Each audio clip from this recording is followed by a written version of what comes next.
Y'all better not make me get up off this couch. Alright, let's do this. Hello everybody, my name is Brianna and welcome back to CareFreeBri. So glad you could join me. Please be sure to like, share, and subscribe to my channel. And as always, be sure to let your friends know, your mama, your baby's mamas, her mama, they cousins, all that. Also check me out on social media. I am on IG and on Twitter. You can go ahead and look in the description below. And when you're sharing stuff about this video and anything having to do with my brand, be sure to hashtag CareFreeBri so you can let people know what you are tuned into and what you're reading about. And speaking of reading, of course, I have to mention my blog. If you go to CareFreeBriblog.com, you will find new blog posts there every Sunday. This past Sunday, my blog post was entitled, I Don't Feel Like It.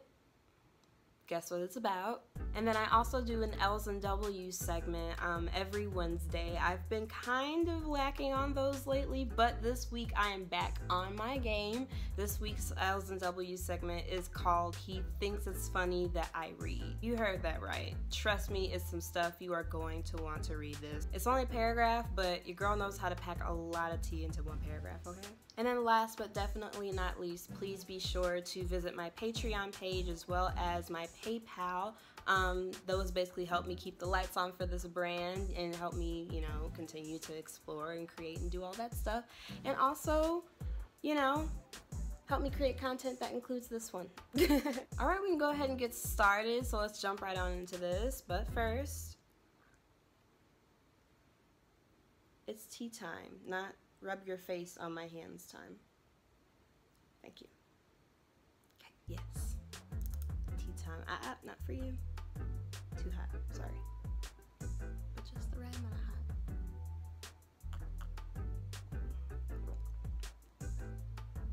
Not bad. I should have put some honey in it though.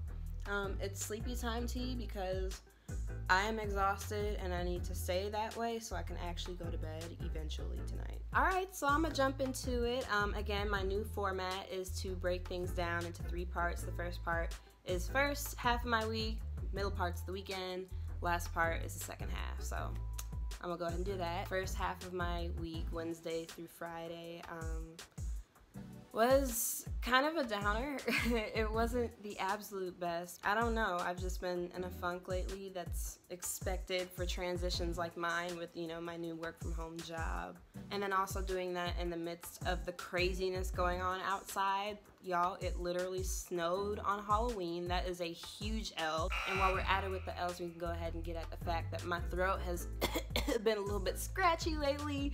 The weather is acting up outside, like I said, and it does not look good for me, okay? So I'm gonna have to go ahead and get this flu shot or something, but it hasn't been the best time. The good thing though is I tried to be proactive with being in a funk. I got massaged. That was nice, but it's massage therapy, so while it's soothing, it also hurts pretty bad because it's deep tissue, but I'm used to it, so it's whatever. Went to the chiropractor, went to my therapist, you know, got all of my things in order. I made sure to do certain things to take care of myself because I'm not always the best at that. But I actually did that this part of the week, so that's good. My weekend L is that it was just way too easy for me to stay inside. Like for me, I'm the kind of person, once I'm in, I'm in. You know, there's no going back out. There's no running an errand. There's no anything having to do with outside. And so that can go on for like a day or 2 or 3 at a time. If I have, you know, enough food to last me and just stay away, I just isolate myself. So that was a downer, was that I was isolating myself this weekend and I shouldn't have. I needed to be around more people. But the good thing is I went to church, saw some friends, I did the dishes, I cleaned up. I just did things that I knew would nurture me in the long run. You know, having a clean place is a lot less stressful than coming home and having clutter everywhere. I made sure to do that and it actually did help out a little bit. Until I woke up the next day. The second half of this week was just, it was just not it. It was just not it. Like, not only did I not feel like it, but like I literally did not feel like it. Like my stomach was on one with me, my throat was on one with me, my eyes were on one with me. Everything with my body was just on one. And I'm just like, bro, what is going on? One thing at a time. If you're going to act up, then either have a sore throat or be nauseous, okay? There's no both here. It's either or. throat drying out already. And I'm just not here for it. It's just, ugh. The good thing though is I've been trying to still be an adult in the midst of all this. I've been figuring out stuff with work and trying to be productive and pushing myself, and it's working a little bit, like super slowly, but like working a little bit. So at least it's a step in the right direction, an easy beansy little teensy weensy step, but it's still a step. So yeah, that's how my week went. I'm gonna go ahead and rule this an L. Like I said, it just was not it. Yes, I made some steps in the right direction, but at some points I was crawling in that direction. It was just not what it needed to be. We'll try again next week. Until then, I don't want to be bothered. Like I said, I don't feel like it. Get out my face. And with that said, I'm gonna go ahead and move on to the next segment with the big L's and big W's of the week. Now, the big L involves something that happened a lot more recently, like today, Wednesday.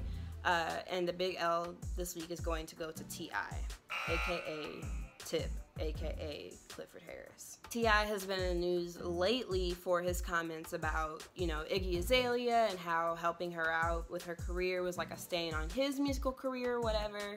And he's been going back and forth with her in the media. It made me roll my eyes, whatever. But recently, a report came out over this interview that T.I. did on a podcast. I'm not sure what the name is. Y'all can go ahead and look it up. Basically, T.I. went on to this podcast and started to divulge a lot of information about his daughter, Deja. Deja's 18 years old, and T.I. was basically talking about how he monitors her body. This man said with his entire chest, with pride, with manly, masculine pride, that he goes and takes his daughter to the gynecologist's office every single year after her birthday and has her examined to make sure her hymen is still intact, to ensure that she is still a virgin.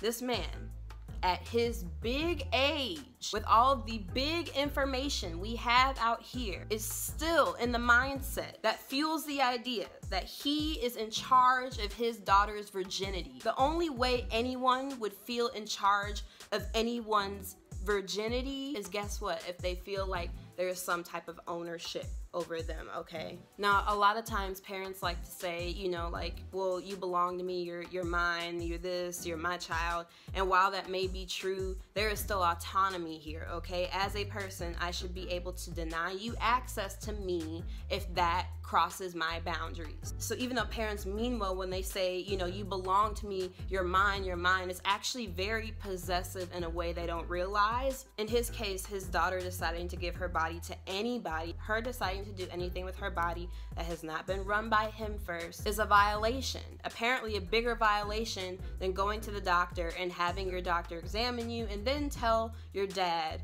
what's up with your vagina. He decided to pull up to a podcast where he could boldly proclaim all of the information that I'm sure his daughter doesn't want the world to know, and how he goes about it and why he does that, and how these are his results that he needs to get.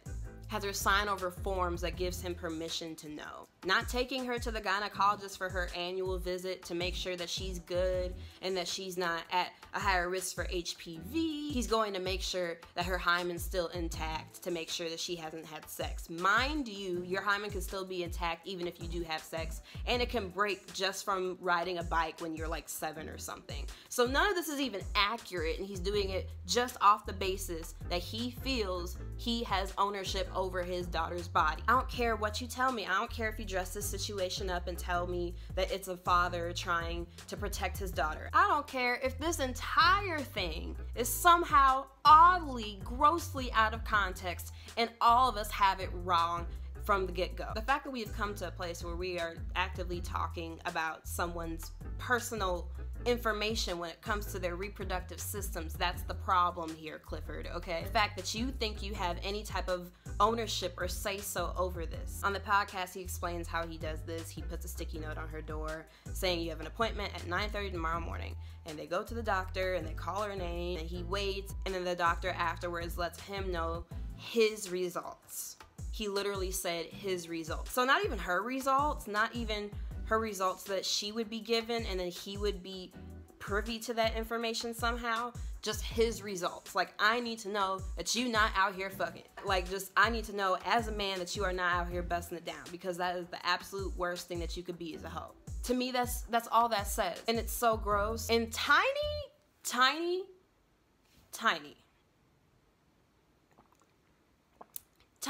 Now, what I'm not gonna do is hold the mother responsible for the actions of the father, but I am gonna hold her partially responsible for this, because this is your daughter too, ma'am. You should be doing whatever you can to make sure that she's comfortable and that she's willing to do this. But it doesn't sound like it. What also bothers me about this is that the people on the podcast are both women. They are both women, and none of them took time out to even be like, what you're doing doesn't sit well with me. Whoa, what? No, you can't be serious. That's not okay. Instead, they do the thing that a lot of girls do when they want to get out of something. They laugh their way out of it. And then one of them even jokingly said, "Oh my God, someone check on Deja. She is a prisoner." And I could not listen to the rest of that audio. I could not. That made me so sick. Having access to somebody's body like that in a manner that they don't agree with might as well be, at the absolute least, it's an eye roll. At the absolute most, it is a complete invasion of space and privacy and bodily autonomy.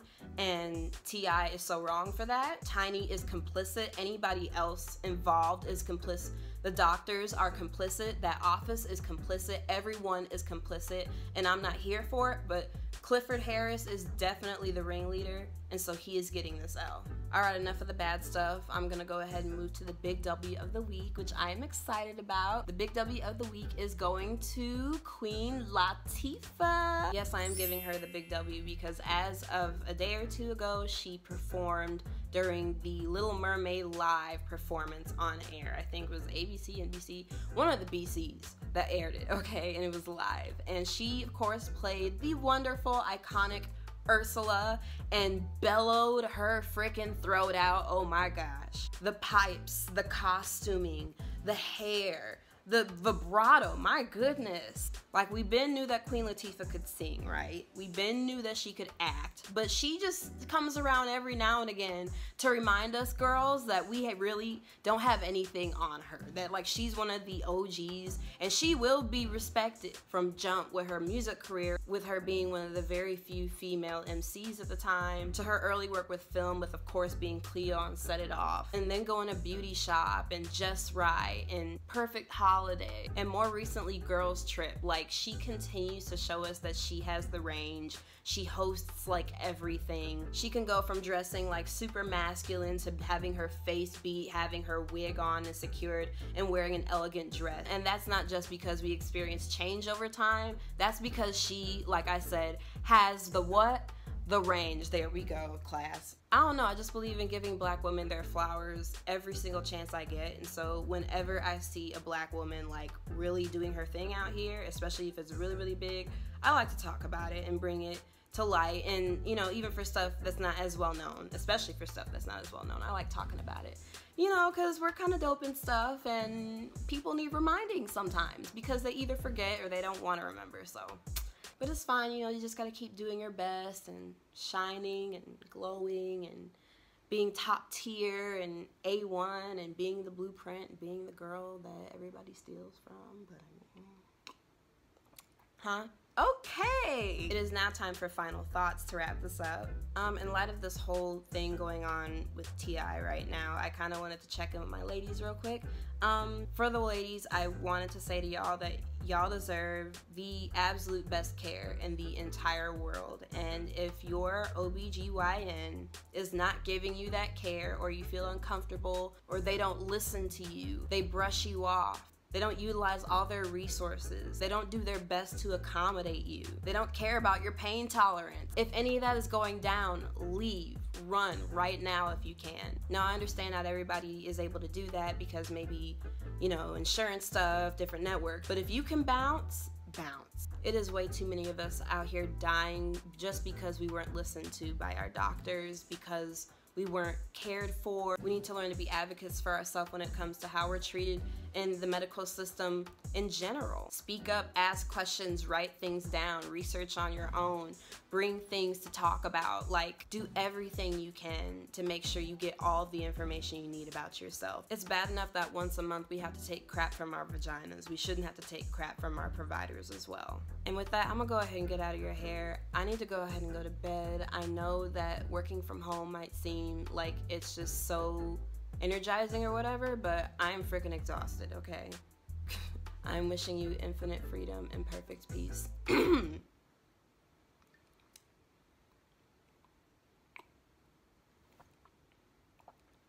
I'm not doing this. Take 2. I am wishing you infinite freedom and perfect peace. This has been CareFreeBri. See you guys next week.